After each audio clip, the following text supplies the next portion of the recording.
Bonjour tout le monde, je m'appelle Marc et puis je suis le pasteur ici à l'Htami. Bienvenue dans cette série sur le chemin de la guérison. On en est à notre 3e semaine sur ce sujet.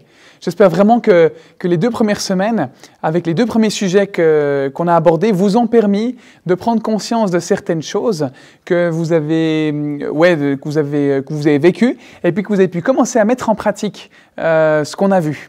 Si vous ne l'avez pas fait, n'hésitez pas à aller sur notre site internet ou bien sur notre chaîne YouTube pour regarder encore une fois les thèmes qu'on a abordés ces dernières semaines.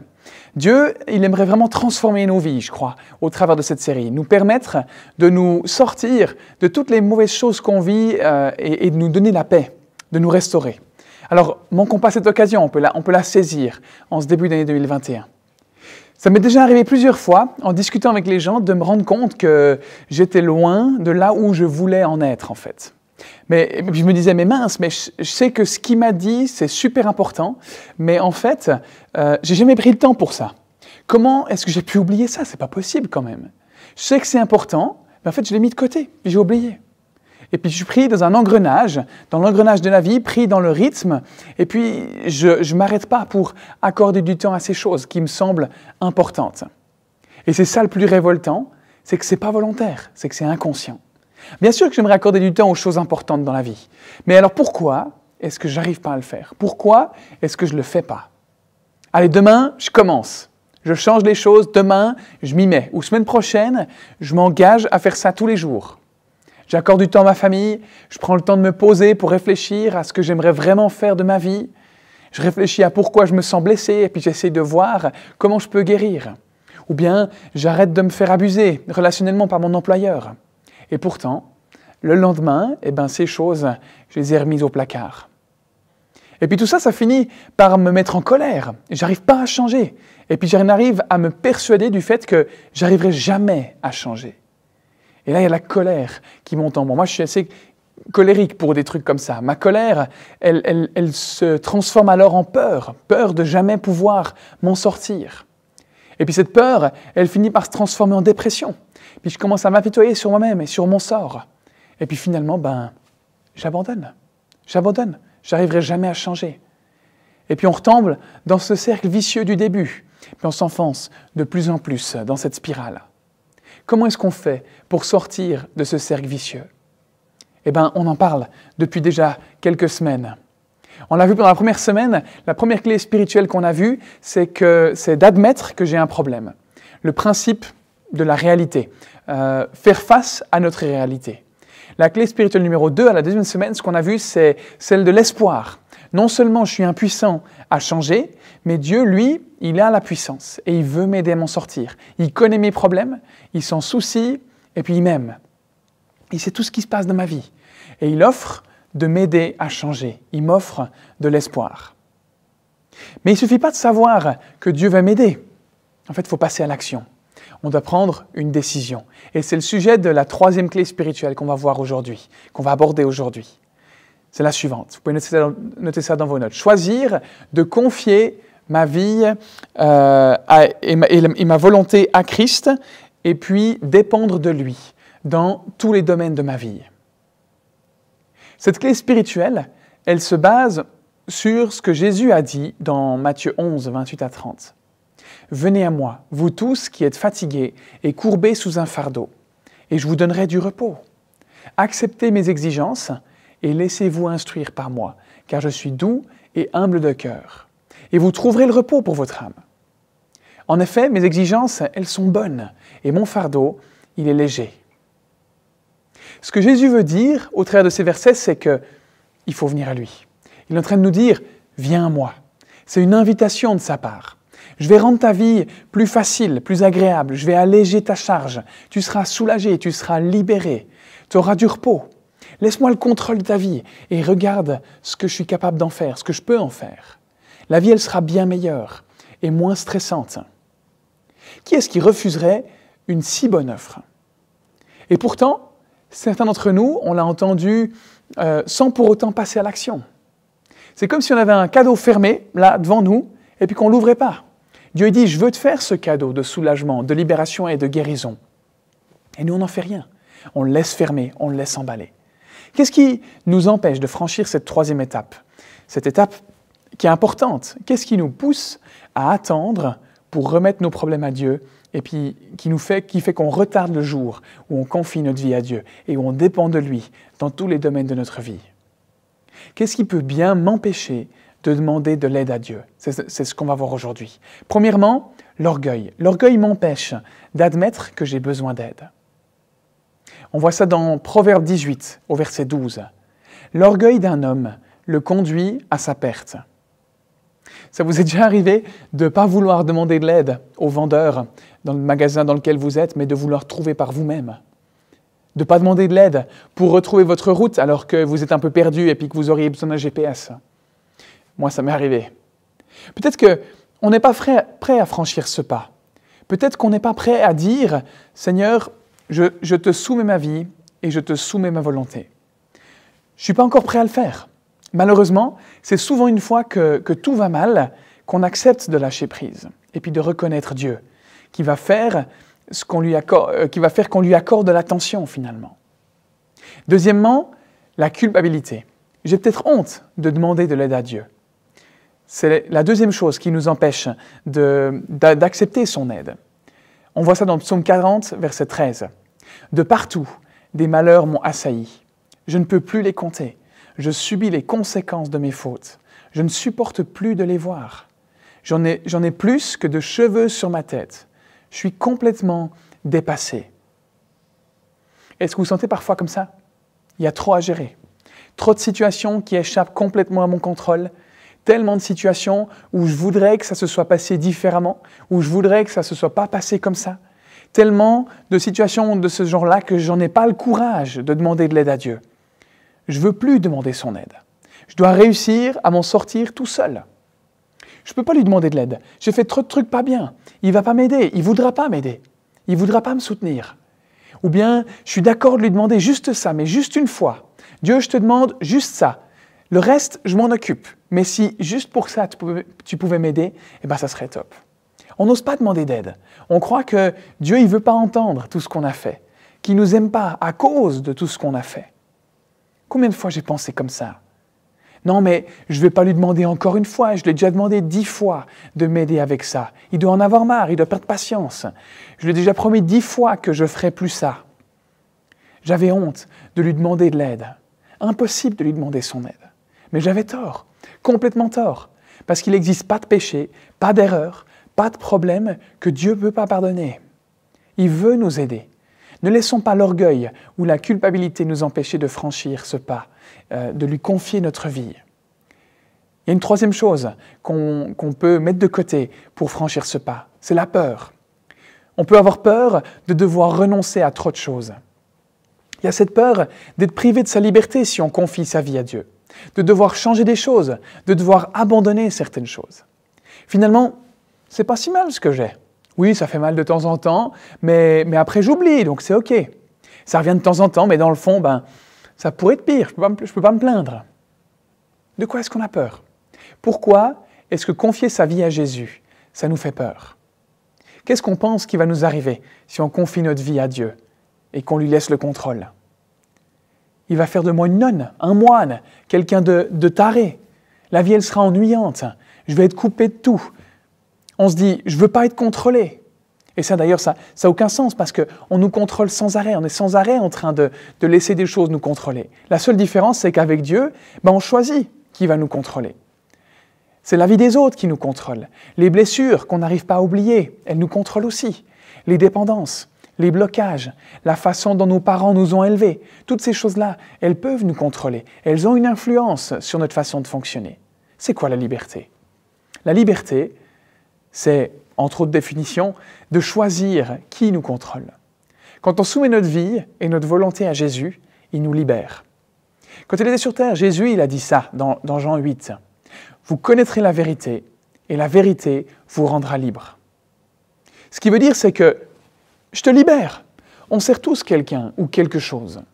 Même si c'est notre amour-propre, la véritable liberté, c'est de choisir qui sera notre maître, qui sera celui par qui on veut se laisser influencer. Alors de quoi est-ce qu'on a peur? À quoi est-ce qu'on s'accroche qui nous fait penser « je ne peux pas lâcher ça pour donner ma vie à Dieu ». Est-ce que c'est une relation?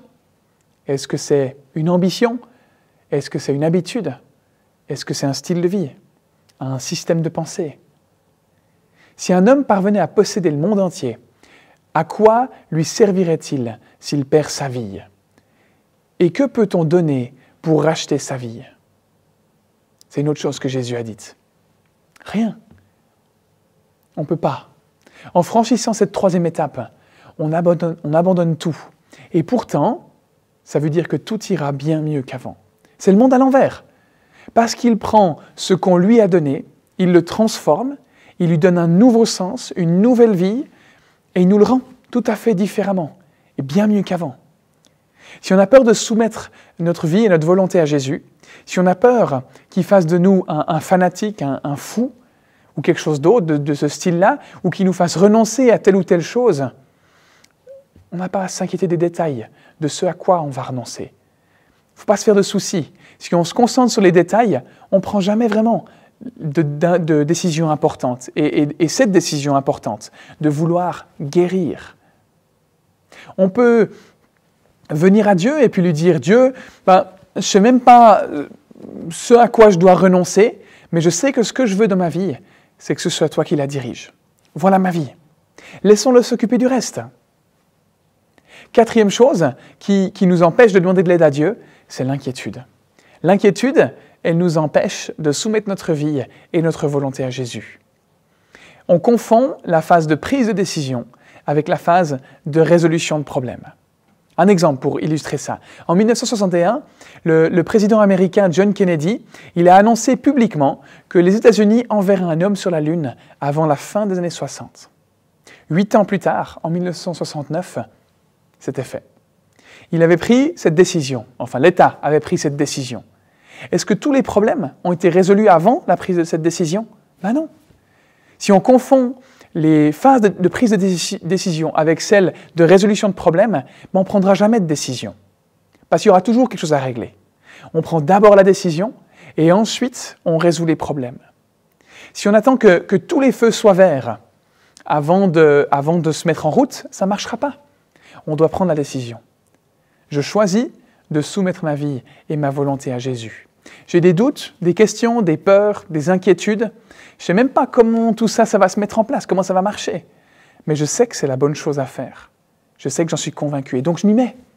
Le chemin de la guérison, c'est une décision suivie d'un processus. Aujourd'hui, on parle uniquement de la décision. On dit « d'accord, faisons-le, allons-y ». C'est au cours du processus que les choses vont se mettre à changer et qu'on va entrer dans la phase de résolution des problèmes. La décision, c'est que le premier pas, mais c'est un pas important. Lorsque vous franchissez cette étape de confier sa vie à Jésus, de lui laisser le contrôle, ce qui se passe, c'est que Dieu va comme établir un peu une fondation, la fondation d'un bâtiment, la fondation du bâtiment de notre vie. La Bible, elle appelle ça la conversion ou la nouvelle naissance. Ça signifie que Dieu prend place dans notre vie, vient s'installer. Est-ce que ça veut dire que tout est parfait? Absolument pas. Ça veut dire simplement que Dieu est dans notre vie. Il a posé les fondations. Et pendant le reste de cette vie, il va nous libérer. Petit à petit, il va construire. C'est un processus, pas de souci. Le bâtiment, il ne se construit pas en un claquement de doigts comme ça prend du temps. C'est normal. Il y aura des problèmes avec l'arrivée d'eau, des problèmes de fragilité du terrain, des murs pas droits à réparer, plein de petits soucis. Mais ce n'est pas grave, c'est un processus. C'est comme acheter une vieille ferme et puis la rénover. Peut-être qu'on a peur de ne pas arriver à tenir le coup. Dieu nous dit, si on a ce doute-là, cette inquiétude-là, il nous dit « T'inquiète pas, ce n'est pas à toi de mener la bataille, c'est moi qui combats pour toi. Décharge-toi sur moi de toutes tes inquiétudes. » Parce que moi, je prends soin de toi, je t'aime et je te tiens dans ma main. Des fois dans la vie, on prend des décisions comme celle-ci. Dieu, en ce moment, j'ai plus envie de croire en toi. C'est trop difficile. Et puis, ça m'amène à parfois vouloir me démener et puis à lui lâcher la main. Comme un parent qui tient la main de son enfant pour traverser la route ou sur un trottoir, sous aucun prétexte, il va le lâcher. Sous aucun prétexte, Dieu va nous lâcher la main. Une fois qu'on lui a donné la main, il ne la lâchera plus. Il ne nous lâchera plus. Et il me donnera la force d'accomplir tout ce qu'il me demande de faire, tout ce qu'il me demande d'être. On lit dans Philippiens 1. « Je suis persuadé que celui qui a commencé en vous cette bonne œuvre la poursuivra jusqu'à son terme, jusqu'au jour de Jésus-Christ, donc jusqu'à la fin. » Cinquième chose qui nous empêche de donner notre vie à Jésus, c'est le doute. Dans la Bible, on trouve une histoire où un homme amène son enfant à Jésus. Et cet enfant, il a besoin de guérison, il est épileptique. Et l'homme, il dit à Jésus, est-ce que tu arrives à le guérir? Jésus lui répond que, bien sûr, tout est possible à celui qui croit, à celui qui a la foi. L'homme, il s'effondre et il dit à Jésus, je veux croire, aide-moi à croire, j'arrive pas, mais je veux y croire. Peut-être que vous aussi, vous êtes actuellement comme cet homme et que vous avez besoin de dire à Dieu, je veux croire, j'ai besoin que tu m'aides à croire en toi. Aide-moi, s'il te plaît, parce que j'arrive pas. Ben, ça suffit. Pas besoin d'avoir beaucoup de foi, pas besoin de croire beaucoup, d'être convaincu, d'avoir zéro doute. Il n'y a pas besoin de ça. À un autre moment dans la Bible, ça nous dit que Jésus, il a dit ceci. Si vous aviez de la foi comme un grain de moutarde, rien ne vous serait impossible. Ce n'est pas la grandeur de notre foi, de notre confiance en Dieu qui est importante. C'est en quoi ou en qui je mets cette confiance. Je peux croire dur comme fer que je vais y arriver tout seul à me sortir de mes problèmes. Je peux être convaincu que la terre est plate. Ça ne va rien changer. Le fond du problème, ce n'est pas le fait de croire. Le fond du problème, c'est en quoi je crois. Un peu de foi dans un grand Dieu, ça a des conséquences inimaginables. Ne laissons pas ces choses-là nous empêcher de franchir cette étape. Franchissons cette étape. Certains d'entre nous, là, on pense certainement, j'ai déjà essayé et ça n'a pas marché. J'ai essayé de donner ma vie à Dieu, j'ai essayé de prier et puis de dire ce que tu as fait avant, là, Marc, mais ça n'a tout simplement pas marché. Ça n'a rien changé à mon quotidien. Moi, personnellement, ça m'est arrivé plusieurs fois. Et je crois que je ne comprenais pas le sens de la démarche. Je n'avais pas vraiment compris ce que ça voulait dire. Ça veut dire quoi? Le fait de confier sa vie à Dieu et sa volonté à Dieu, dépendre de lui. Qu'est-ce que ça implique? Premièrement, ce que ça implique, c'est que j'accepte le Fils de Dieu comme mon sauveur. Que j'accepte Jésus. Jésus, c'est le Fils de Dieu. Et je l'accepte comme mon sauveur. J'ai besoin d'être sauvé. J'ai besoin d'aide. Je me rends compte que j'ai besoin de lui dans ma vie. Crois au Seigneur Jésus et tu seras sauvé. C'est ce qu'on lit dans les Actes. Qu'est-ce que ça veut dire, ça? De croire au Seigneur Jésus et puis on sera sauvé. Ça veut dire que je reconnais que Jésus est mort sur la croix et qu'il est ressuscité. Et que par ça, j'ai été pardonné de toutes les erreurs que j'ai faites par le passé et que je vais faire à l'avenir. Je dois m'engager envers Jésus, autant que le permet ma façon de le comprendre. Est-ce que c'est suffisant? Oui, c'est ce que la Bible nous dit. Deuxièmement, ça implique d'accepter la parole de Dieu comme mon autorité. Je dispose d'un manuel d'après lequel je vais vivre ma vie. Heureusement qu'on dispose de ce manuel d'utilisation. C'est la Bible. Dieu dit que sa parole, elle doit être l'autorité qui nous permet d'évaluer la vie dans laquelle on vit, de savoir comment la vivre, et puis comment prendre des décisions.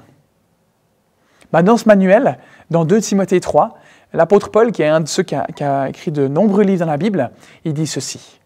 Toute écriture, donc tous les versets qui se trouvent là-dedans, est inspirée de Dieu et utile pour enseigner, pour réfuter, pour redresser, donc corriger, pour éduquer dans la justice. Pourquoi? Afin que l'homme de Dieu soit à la hauteur, parfaitement équipé pour toute œuvre bonne, pour faire le bien, en quelque sorte. Ça ne veut pas dire que tous les autres livres qu'on lit, autres que la Bible, toutes les autres ressources qu'on peut trouver, elles sont mauvaises. Simplement que s'il y a un doute sur quelque chose, on choisit de croire que c'est la Bible qui a le dernier mot, que c'est la Bible qui dit la vérité. Troisièmement, j'accepte la volonté de Dieu comme ma stratégie, comme mon objectif dans la vie. Dieu, qu'est-ce que tu veux que je fasse? On peut lui poser cette question. On peut se réveiller le matin et puis demander à Dieu, Seigneur, tu m'as réveillé ce matin, tu as préparé cette journée, j'ai l'occasion de faire des belles choses. C'est quoi ces belles choses? Montre-moi. Qu'est-ce que tu veux que je fasse? David, qui était un roi en Israël il y a longtemps, il a écrit des psaumes, une sorte de poèmes comme ça. Et puis au psaume 40, il dit ça. « Me voici, je viens à toi. Dans le rouleau d'un livre, je trouve écrit tout ce que je dois faire. » Ça veut dire que je recherche d'abord la volonté de Dieu. Le rouleau d'un livre, c'est la Bible, ok? Je recherche d'abord la volonté de Dieu. Dieu, je suis prêt à tout faire, peu importe le lieu ou le moment. Je veux vivre ma vie selon ta volonté parce que tu m'as créé pour une raison. Tu as un objectif et je veux suivre cet objectif, je veux le vivre et tu m'y as préparé. La volonté de Dieu, elle devient alors ma stratégie, ce que j'aimerais mettre en place dans la vie, que je la comprenne ou pas. Parce que c'est vrai que des fois, on ne comprend pas, mais on a choisi de le laisser nous guider. On lui fait confiance, il prend soin de nous. Des fois, on ne comprend pas pourquoi on nous demande de faire ça. Pourquoi un ami ou une amie, ou notre mari, notre femme, notre frère, notre père, notre mère nous demande de faire ça. Mais on choisit de faire confiance parce qu'on sait que cette personne elle nous veut du bien. C'est la même chose avec Dieu. Quatrièmement, j'accepte la puissance de Dieu comme ma force. J'ai plus besoin de compter sur ma propre énergie. Moi, à la maison, j'ai un rasoir électrique. Et puis, il a une batterie, mais des fois, elle arrive au bout. Et quand je la branche, elle fonctionne à fond. Même mieux que quand elle fonctionne sur la batterie. Et là, c'est nickel. Pour se raser, c'est parfait. Les choses, elles fonctionnent mieux quand elles sont branchées. Si on se branche sur Dieu, on ne sera plus autant fatigué. C'est ce que la Bible nous dit dans Philippiens 4, au verset 13. « Je peux faire face à toutes les difficultés, grâce au Christ, à Jésus, qui m'en donne la force. » Ce que Dieu veut dire, c'est qu'il va nous donner sa puissance pour qu'on puisse faire face à tout ce qu'on vit, pour grandir et pour devenir ceux qu'il aimerait qu'on soit, pour notre bien, pour notre épanouissement. Ces 4 points que je viens de mentionner, là, ils peuvent donner l'impression qu'on renonce à contrôler ce qu'on vit, qu'on renonce à notre liberté à quelque part. C'est exactement ça. Mais c'est une bonne nouvelle. Voilà ce que nous dit Paul dans 1 Corinthiens 3. « Si quelqu'un parmi vous se croit sage selon les critères de ce monde, qu'il devienne fou afin de devenir véritablement sage. Car ce qui passe pour sagesse dans ce monde est folie aux yeux de Dieu. » Suivre Dieu, c'est faire le choix de changer de point de vue. C'est le monde à l'envers, comme je l'ai déjà dit. On choisit de voir ce monde à l'envers. Ces points qui paraissent pour nous ou pour notre fonctionnement habituel nous priver de notre liberté et puis qui sont contraignants, en fait, ils nous rendent libres selon la perspective de Dieu. Libres de choisir qui on aimerait suivre. Libres parce qu'on a été créé pour ça. Alors ça ne veut pas dire qu'on va devenir extrémiste et complètement taré et puis intolérant et insensible à tout ce qui nous entoure. Au contraire, ça nous permet d'être plus pertinents, plus compétents, plus aimants, plus sensibles, plus authentique, plus conciliant, plus paisible et d'autres choses encore. Mais ça demande de faire un pas. Ça demande de prendre une décision. Voilà un autre verset qu'on lit dans la Bible. C'est Dieu qui parle et qui dit ça. « Je me tiens à la porte et je frappe. Si quelqu'un m'entend et ouvre la porte, j'entrerai chez lui. Je dînerai avec lui et lui avec moi. » En d'autres termes, ça veut dire « je me tiens à la porte de ta vie, je frappe et je dis que je veux y entrer, que je veux entrer dans ta vie. Mais je suis un gentleman, je ne vais pas frapper jusqu'à casser la porte, je ne vais pas la défoncer. » L'étape 3, la troisième clé spirituelle, ça revient à ouvrir cette porte. Et la clé qui déverrouille cette porte, c'est la décision qu'on prend, c'est notre décision. La décision, c'est de savoir si on veut ouvrir la porte ou non. Si on veut confier notre vie à Dieu et dépendre de lui ou non, de fonctionner selon sa gestion, sa façon de faire, selon son système de pensée, selon sa conception du monde, ce monde à l'envers. Au début, je vous ai parlé d'une situation dans laquelle vous vous êtes peut-être déjà retrouvés. En tout cas, moi, oui. On était à Decathlon avec Camille, il y a quelques semaines, ma femme, là, Camille, et puis on cherchait quelque chose, mais on ne l'a pas trouvé tout de suite. On a cherché un moment dans les différentes allées, puis Camille, elle m'a simplement dit « mais tu ne veux pas demander à quelqu'un pour que ça aille plus vite ?» Moi, j'ai dit non, je voulais trouver tout seul. Dans ce cas-là, heureusement pour moi, on a trouvé. Mais il y a eu d'autres situations où ça n'a pas été le cas, et où j'ai dû reconnaître que j'avais besoin d'aide, j'ai dû accepter de demander de l'aide. Est-ce qu'on est prêt à se perdre sans trouver ce qu'on cherche, parce qu'on est trop borné pour demander de l'aide. Si vous êtes perdu en voiture, est-ce que vous préférez vous perdre et puis pas retrouver votre chemin plutôt que d'allumer votre GPS? Parfois, on agit de la même manière avec les plus gros problèmes, avec des problèmes qui sont plus gros dans nos vies. Quand tout va bien, il n'y a pas de problème. Ça ne se voit pas que j'ai besoin d'aide parce que j'arrive à m'en sortir. Mais quand je me perds, quand j'ai plus de solution, quand c'est sans issue, jusqu'où est-ce que je suis prêt à aller avant de demander de l'aide? On veut faire nous-mêmes. Ça coûte tellement de dire « j'ai besoin d'aide ». C'est l'étape d'aujourd'hui. Admettre qu'on a besoin de quelqu'un pour nous guider, de lui faire confiance et de lui dire qu'il peut prendre la direction de notre vie, parce qu'on en a besoin. On peut faire ça, mais un jour ou l'autre, je pense qu'on court à la catastrophe. J'aimerais vous inviter à faire ce pas aujourd'hui, à confier votre vie à Dieu et puis à le laisser vous guider.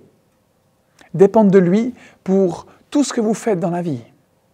Peut-être que c'est la première fois que vous faites face à ce choix. Je vous encourage à le faire en disant à Dieu les quelques mots que je vais dire tout à l'heure. Vous pouvez vous les approprier et les dire aussi.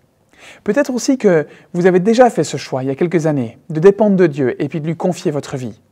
Mais vous vous rendez compte qu'il y a des choses que vous ne lui avez pas confiées. Que l'un des aspects qu'on a vus aujourd'hui ne fait pas partie des choses que vous vivez, ou bien ne fait plus partie des choses que vous vivez. Dans ce cas, j'aimerais aussi vous inviter à lui reconfier votre vie. Ça ne veut pas dire que Dieu n'était pas là avant, juste qu'on fait le choix de se réengager auprès de lui. On a tous besoin de ça à différents moments de nos vies. Si vous aimeriez donc faire ce pas, franchir cette troisième étape, de lui confier votre vie et votre volonté, et puis de vous engager à dépendre de lui pour chaque aspect de votre vie, j'aimerais vous inviter maintenant à fermer les yeux et puis à faire cette prière avec moi.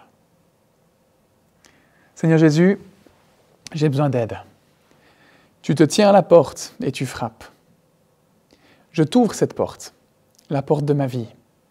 Je t'invite à y venir. Je t'invite à prendre la direction de ma vie.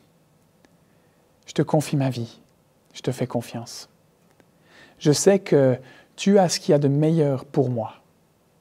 Merci pour cette liberté que je peux trouver en toi, même si au départ ça ne paraît pas être la liberté. Merci parce que tu as toujours voulu habiter en moi. Tu vois le chenil qu'il y a dans ma vie, qu'il y a dans mon cœur, et merci parce que tu viens y mettre de l'ordre. Je veux dépendre de toi, vivre et agir en écoutant ce que tu veux pour moi. Je veux te donner tout ce que je suis. Amen. Waouh! Si vous avez fait cette prière, bravo d'avoir fait ce pas. Vous avez pris une décision. Maintenant, c'est le processus de guérison qui se met en marche ou qui se renouvelle si vous aviez déjà fait ce pas.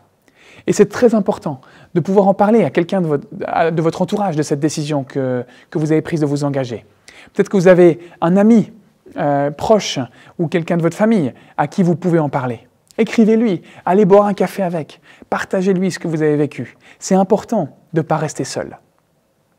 Ou bien, si vous n'avez personne pour vous écouter ou que vous aimeriez en parler directement avec un pasteur, avec quelqu'un de l'église, vous pouvez m'écrire à l'adresse suivante. Et moi, je me ferai un plaisir de vous écouter sur ce sujet-là ou autre chose. Peut-être que vous avez quelque chose à nous raconter, que vous avez vécu en lien avec ce qu'on a vu ces dernières semaines. Pour ça aussi, je vous invite à m'écrire pour me le partager. On aimerait tellement entendre ce que Dieu fait dans la vie des gens. Gardez pas ça pour vous, partagez-le pour qu'on puisse montrer, voir à quel point Dieu transforme des vies. Si vous aimeriez rejoindre un petit groupe pour échanger sur le sujet d'aujourd'hui ou simplement pour parler avec des gens, vous pouvez aussi m'écrire un mail à cette adresse. Et puis on se fera une joie de vous trouver un petit groupe. C'est essentiel de pouvoir échanger avec d'autres. Encore plus actuellement dans cette période qu'on vit, avec la situation qu'on connaît. N'hésitez pas. Si vous hésitez, si vous doutez, écrivez-moi, faites ce pas, lancez-vous. Je me réjouis énormément de ces décisions que vous avez prises. Et puis je continue à prier pour que Dieu transforme vos vies, qu'il vous montre l'étendue de sa personne au travers de votre quotidien, qu'il vous bénisse dans les temps prochains que vous allez vivre.